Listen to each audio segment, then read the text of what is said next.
მოგესალმებით ეთერშია სტასოტევი საინფორმაციო გამოშვება დღის მთავარ სიახლეებს მარია მელიავა გაგაცნობთ. რეპრესიული კანონები საქართველოში მშვიდობიან საპროტესტო აქციებს ფაქტობრივად კანონს აწინააღმდეგოდ აცხადებს. ამის შესახებ Human Rights Watch-ის სტატიაშია ნათქვამი. საქართველოს ხელისუფლებამ მთელი რიგი კანონები მიიღო, რომლებიც მშვიდობიანი შეკრების უფლებით სარგებლობას ხელს უშლის და განსხვავებული აზრის ჩასახშობად გამოიყენება. ძალადობრივ პოლიციურ მეთოდებთან და მაღალ ჯარიმებთან ერთად აღნიშნული ზომები ქართველი ხალხის მშვიდობიანი პროტესტის უფლებას არღვევს. განსხვავებული აზრის გამოთქმას სახიფათოს ხდის და კრიტიკოსებს დამსჯელი ზომების წინაშე დაუცველს აქცევს. ნათქვამია სტატიაში Human Rights Watch-ის ევროპისა და ცენტრალური აზიის განყოფილების დირექტორის მოადგილე გიორგი გოგიას განცხადებით, საქართველოს მთავრობა მშვიდობიანი შეკრებისა და გამოხატვის თავისუფლების დამცავ მექანიზმებს სისტემატურად ანადგურებს. 2024 წლის ნოემბრის შემდეგ მმართველმა პარტიამ პარლამენტში რამდენიმე საკანონმდებლო ცვლილება მიიღო, რაც ფაქტობრივად საპროტესტო აქციებთან დაკავშირებულ ქმედებების დიდ ნაწილს კანონს აწინააღმდეგოდ აცხადებს. ეს ცვლილებები საპროტესტო აქტივობებს სისხლის სამართლის მიხედვით დასჯად ქმედებებად აქცევს და გაურკვეველი ხდება ის თუ რომელი ქმედებაა კანონიერი და რომელი არა. აღნიშნულია სტატიაში. BBC-ს დასკვნები დამოუკიდებელმა ორგანომ დაუყოვნებლივ უნდა გამოიძიოს. ამის შესახებ საქართველოზე ევროპარლამენტის მუდმივი მომხსენებელი, ევროპარლამენტარი რასა იუკნევიჩიენე სოციალურ ქსელში წერს. შოკის მომგვრელია ის თუ რაზეა წამსვლელი ქართული ოცნება, რომ სახელმწიფო ხელში ჩაიგდოს და გაუტეხელი ქართველი ხალხი გააჩუმოს. ეს სრულიად ლუკაშენკოს მეთოდია, წერს იუკნევიჩიენე X-ზე. შეგახსენებთ, BBC-მ გაავრცელა ინფორმაცია, რომ მათ მიერ შეგროვებული მტკიცებულებები მიუთითებს, რომ საქართველოს ხელისუფლებამ გასულ წელს მთავრობის საწინააღმდეგო საპროტესტო აქციების ჩასახშობად პირველი მსოფლიო ომის დროინდელი ქიმიური იარაღი გამოიყენა.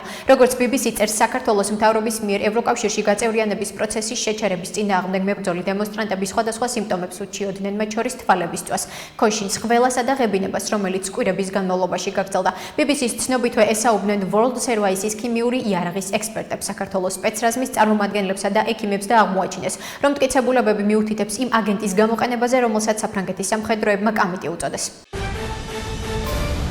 კიდევ ერთხელ გიდასტურებთ და ბატონმა მინისტრმაც აღნიშნა, რომ არანაირი კამიტი შინაგან საქმეთა სამინისტროს არ შეუძენია. არ გამოუყენებია და ვერც გამოიყენებდა, იმიტომ რომ ასეთი არც არსებობს ჩვენ სარგებლობაში. რაც შეეხება კონკრეტულად რა ნივთიერება იყო ამაზე, ჩვენ არ დავასწრებთ მოვლენებს. მიმდინარეობს გამოძიება და საზოგადოებისთვის გახდება ცნობილი. ნახავს, რომ იქ არაფერი ისეთი ნივთიერება არ იყო გამოყენებული, რომელსაც მსგავს შემთხვევაში რომელიმე ევროპული ან ამერიკული პოლიცია არ იყენებს. ამის შესახებ შინაგან საქმეთა მინისტრის მოადგილე ალექსანდრე დარახველიძემ პარლამენტის თავდაცვისა და საფრთხეების კომიტეტის ხდომაზე განაცხადა. აღნიშნულით დარახველიძემ უპასუხა ამავე კომიტეტზე გახარია საქართველოსთვის წევრის სოფო ხორგუანის განცხადებას, რომ 2024 წლის ნოემბერ-დეკემბრის აქციაზე თავადაც იმყოფებოდა და მისთვის დღესაც უცნობია, თუ რა ნივთიერება გაურიეს წყლის ჭაულში მომიტინგეების დასაშლელად. როგორც დარახველიძემ აღნიშნა, აქცია, რომელიც პარლამენტთან მიმდინარეობდა, არ იყო მშვიდობიანი და მისთვის გასაოცარია, თუ ამ მშვიდობიან აქციაში მონაწილეობდა სოფო ხორგუანი. BBC ჟურნალისტური გამოძიების გამოქვეყნების შემდეგ სახელმწიფო უსაფრთხოების სამსახურმა გამოძიება ორი მუხლით დაიწყო. ეს მუხლებია სამსახურებრივი უფლებამოსილების გადამეტება და უცხოეთის ორგანიზაციისთვის მტრულ საქმიანობაში დახმარება.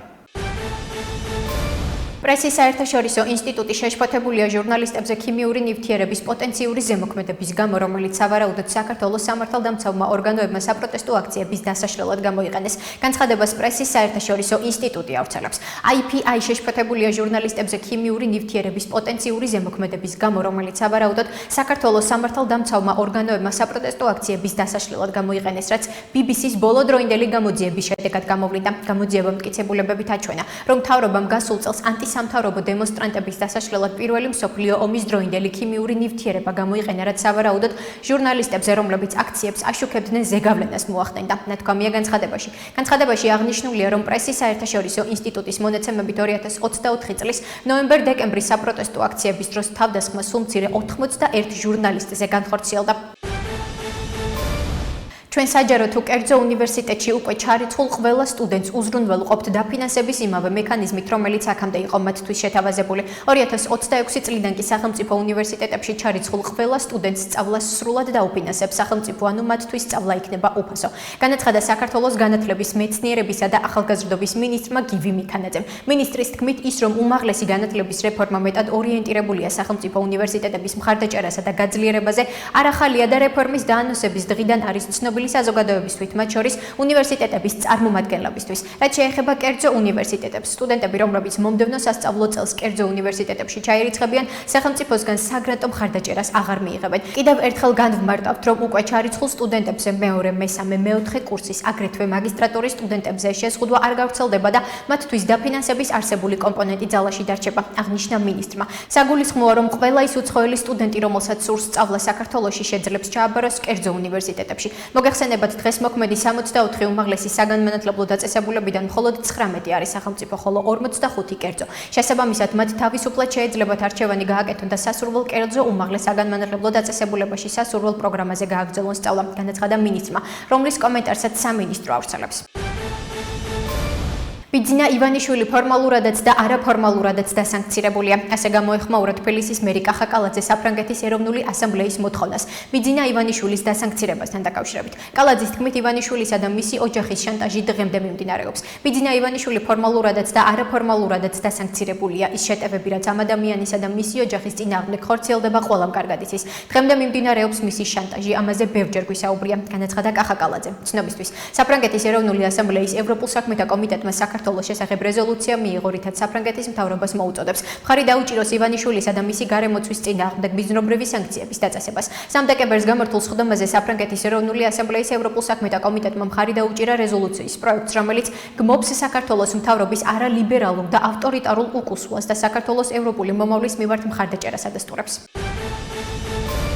საქართველოს პროკურატურამ სამსახურებრივი მდგომარეობის გამოყენებით თანხის თაღლითურად დაუფლების მცდელობის ფაქტზე ერთ პირს ბრალდება წარუდგინა. აღნიშნულთან დაკავშირებით ინფორმაციას გენერალური პროკურატურა ავრცელებს. უწყების ცნობით, ფინანსთა სამინისტროს მიერ ჩატარებული გამოძიებით დადგინდა, რომ გორის მუნიციპალიტეტის განვითარებისა და ტამისა და თეძმის დაცული ლანდშაფტის მართვის სააგენტოს სპეციალისტი მოქალაქეს დაჰპირდა, რომ სამსახურებრივი მდგომარეობის გამოყენებით 1400 ამერიკული დოლარი სანაცვლოდ შესაბამისი პროცედურების გავლის გარეშე ტურისტული ზონის მოწყობის უფლების მიღება დაეხმარებოდა. ბრალდებული სამართალდამცველებმა მოთხოვნილი თანხის გაცემის დროს დააკავეს. დაკავებულს ბრალდება საქართველოს სისხლის სამართლის კოდექსის 19.180 მუხლის მეორე ნაწილის B და მესამე ნაწილის A ქვეპუნქტებით წარედგინა, რაც სასჯელის სახით და ზოგადად 9 წლამდე თავისუფლების აღკვეთას ითვალისწინებს. პროკურატურა ბრალდებულისთვის აღკვეთის ღონისძიების სახით პატიმრობის გამოყენების შუამდგომლობით სასამართლოს კანონით დადგენილ ვადაში მიმართავს. სამართალდამცველებმა თბილისსა და რეგიონებში ერთდროულად კიდევ ერთი წარმატებული საპოლიციო ღონისძიება ჩაატარეს. ბოლო 48 საათის განმავლობაში ნარკოდანაშაულის ბრალდებით დაკავებულია 75 პირი, მათ შორის არიან როგორც საქართველოს, ასევე უცხო ქვეყნის მოქალაქეები. დაკავებულებს ბრალად ედებათ დიდი და განსაკუთრებით დიდი ოდენობით ნარკოტიკული საშუალებებისა და ფსიქოტროპული ნივთიერებების უკანონო შეძენა, შენახვა, რეალიზაცია და რეალიზაციის ხელშეწყობა. სამართალდამცველებმა ბრალდებულების პირადი ავტომობილებისა და საცხოვრებელი სახლების ჩხრეკის შედეგად ასევე ჩატარებული საგამოძიებო ექსპერიმენტის დროს მათ მიერ მითითებული ადგილებიდან ნივთმტკიცება დამოიღეს სარეალიზაციოდ გამზადებული დიდი ოდენობით სხვადასხვა სახის ნარკოტიკული საშუალება და ფსიქოტროპული ნივთიერება. საქართველოს პროკურატურამ მცხეთის მუნიციპალიტეტში ბიზნესმენ გელა ბარკალაიას კუთვნილ აგარაკში ჯგუფურად ჩადენილი ყაჩაღობის ფაქტზე ორ პირს ბრალდება წარუდგინა. პროკურატურის ინფორმაციით, შინაგან საქმეთა სამინისტროს მიერ ჩატარებული გამოძიებით დადგინდა, რომ 2025 წლის 2 დეკემბერს ბრალდებულები მცხეთის მუნიციპალიტეტში მდებარე ერთ-ერთ საცხოვრებელ სახლში შევიდნენ და თავს დაესხნენ დაზარალებულს, რომელსაც ჯანმრთელობისთვის საშიში ძალადობით და მუქარით თანხის და ძვირფასეულობის გადაცემა მოსთხოვეს. სამართალდამცავებმა ბრალდებულები 3 დეკემბერს დააკავეს. მათ ბრალდება საქართველოს სისხლის სამართლის კოდექსის 179 მუხლის მეორე ნაწილის B და მესამე ნაწილის B ქვეპუნქტებით წარედგინათ, რაც სასჯელის სახით და ზომად 8-დან 12 წლამდე თავისუფლების აღკვეთას ითვალისწინებს. ახლა კი გაგაცნობთ უცხოეთის სიახლეებს. რუსეთის პრეზიდენტმა ვლადიმერ პუტინმა და ინდოეთის პრემიერ-მინისტრმა ნარენდრა მოდიმ ნიუ-დელიში დახურულ კარს მიღმა გამართულ შეხვედრაზე ორმხრივი ურთიერთობები და უკრაინაში არსებული ვითარება განიხილეს. ინფორმაციას რუსული მედია ავრცელებს. მათივე ინფორმაციით, პრეზიდენტმა პუტინმა ხაზი გაუსვა მოსკოვისა და ნიუ-დელის შორის სამხედრო-ტექნიკურ სფეროში თანამშრომლობას და ავიაციასთან, კოსმოსთან და ხელოვნურ ინტელექტთან დაკავშირებული თანამშრომლობის ახალ მიმართულებებს. რაც შეეხება ჩვენს ურთიერთობებს, მათ ნამდვილად ძალიან ღრმა ისტორიული ხასიათი აქვთ, აღნიშნა პუტინმა. მან ასევე მადლობა გადაუხადა ინდოეთის პრემიერ-მინისტრს უკრაინის კონფლიქტის მოგვარებაში გაწეული ძალისხმევისთვის. მადლობას გიხდით ყურადღებისთვის და მადლობას გიხდით ამ სიტუაციის მოსაგვარებლად გაწეული ძალისხმევისთვის, განაცხადა ვლადიმერ პუტინმა ნარენდრა მოდისთან შეხვედრაზე. ამერიკის შეერთებული შტატების ვიცე-პრეზიდენტის ჯეიდი ვენსის განცხადებით რუსეთ-უკრაინის ომის დასრულების შესახებ შეთანხმების მიღწევის ჩაშლა მისი თანამდებობაზე ყოფნის ყველაზე დიდი იმედგაცრუება. შეკითხვაზე რა არის ვიცე-პრეზიდენტის თანამდებობაზე ყოფნის პერიოდში მისი ყველაზე დიდი იმედგაცრუება ჯეიდი ვენსმა უპასუხა. რუსეთ-უკრაინის საკითხი ვფიქრობ მთელი თეთრი სახლისთვის მუდმივი იმედგაცრუების წყაროა. ნამდვილად ვფიქრობდით და თქვენ მილიონჯერ გსმენიათ პრეზიდენტისგან ის, რომ ეს იქნებოდა ყველაზე მარტივად მოსაგვარებელი ომი და თუ ახლო აღმოსავლეთში მშვიდობის მიღწევას აღმოსავლეთ ევროპაში მშვიდობის მიღწევაზე უფრო ადვილად ჩათვლიდით გეტყოდით, რომ გაგიჟდით. აღნიშნა აშიშის ვიცე-პრეზიდენტმა. ამასთან მისი განცხადებით ოპტიმიზმს ინარჩუნებს და ამ საკითხებში მნიშვნელოვან პროგრესს ხედავს. ფიქრობ, რომ რა თქმა უნდა დიდი პროგრესი გვაქვს, მაგრამ ჯერ კიდევ არ გადაგვიკვეთავს ფინიშის ხაზი. ვფიქრობ, იმედი არსებობს. იმედია მომდევნო რამდენიმე კვირაში ამ კუთხით კარგი ამბები გვექნება. აღნიშნა ამერიკის შეერთებული შტატების ვიცე-პრეზიდენტმა. ჩვენი ამოცანა ახლა არის სრული ინფორმაციის მიღება იმის შესახებ, თუ რა ითქვა რუსეთში და რა სხვა საბაბი მოიგონა პუტინმა ომის გაჭიანურებისა და უკრაინაზე ზეწოლის მიზნით. ჩვენს დამოუკიდებლობაზე ზეწოლისთვის ამის შესახებ უკრაინის პრეზიდენტი ვოლოდიმირ ზელენსკი ტელეგრამ არხზე წერს. მისი ინფორმაციით დღეს უკრაინის წარმომადგენლები შეერთებულ შტატებში პრეზიდენტ დონალდ ტრამპის გუნდთან მოლაპარაკებებს გააგრძელებენ. უკრაინა მზადაა ნებისმიერი შესაძლო განვითარებისთვის და რა თქმა უნდა ჩვენ მაქსიმალურად კონსტრუქციულად ვიმუშავებთ ყველა ჩვენს პარტნიორთან, რათა უზრუნველყოთ მშვიდობის მიღწევა და რომ ეს ბოლოს ღირსეული მშვიდობა იყოს. მხოლოდ ღირსეული მშვიდობა უზრუნველყოფს რეალურ უსაფრთხოებას და ჩვენ სრულად გვესმის, რომ ეს მოითხოვს ჩვენი პარტნიორების მხარდაჭერას, აცხადებს ზელენსკი.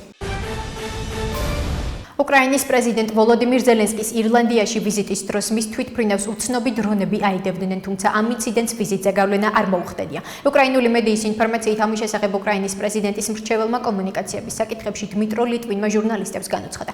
უსაფრთხოებაზე პასუხისმგებელია მასპინძელი მხარე, მათი მონაცემებით ასეთი დრონები მართლაც არსებობდა, მაგრამ ამას ვიზიტზე გავლენა არ მოუხდენია და რაიმე ცვლილება არ გამოუწვევია, აღნიშნა ლიტვინმა. ცნობისთვის გუშინ მედიაში გავრცელდა ინფორმაცია, რომ პრეზიდენტ ზელენსკის თვითმფრინავს ირლანდიის ქალაქ დუბლინში დაშვებამდე უცნობი დრონები აიდევდნენ. გავრცელებული ინფორმაციით 4 დრონი იმავე ტრაექტორიას მეყვებოდა, რასაც თვითმფრინავი, რომლითაც ზელენსკი მგზავრობდა და თვითმფრინავი დაგეგმილზე ოდნავ ადრე დაეშვა. ამასთან მოგვიანებით იგივე დრონებმა წრე დაარტყეს ირლანდიის საზღვაო ძალების გემს, რომელიც ზელენსკის ვიზიტამდე ფარულად გაგზავნეს ირლანდიის ზღვაში. მომხდართან დაკავშირებით ირლანდიის სამართალდამცავი ორგანოები გამოძიებას აწარმოებენ.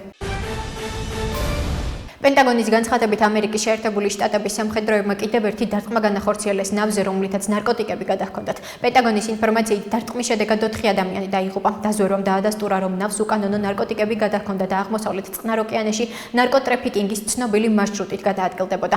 ამერიკის შეერთებული შტატების სამხედრო ძალებმა სექტემბრიდან დღემდე ნარკოტიკების გადატანაში ეჭვმიტანილ ნავებზე 22 დარტყმა განახორციელეს, რის შედეგადაც 86 ადამიანი დაიღუპა. დონალდ ტრამპის ადმინისტრაცია ამტკიცებს, რომ შტატები ნარკოდილერებთან ომში იმყოფება და რომ ასეთი დარტყმები ომის წესების თანახმად კანონიერია.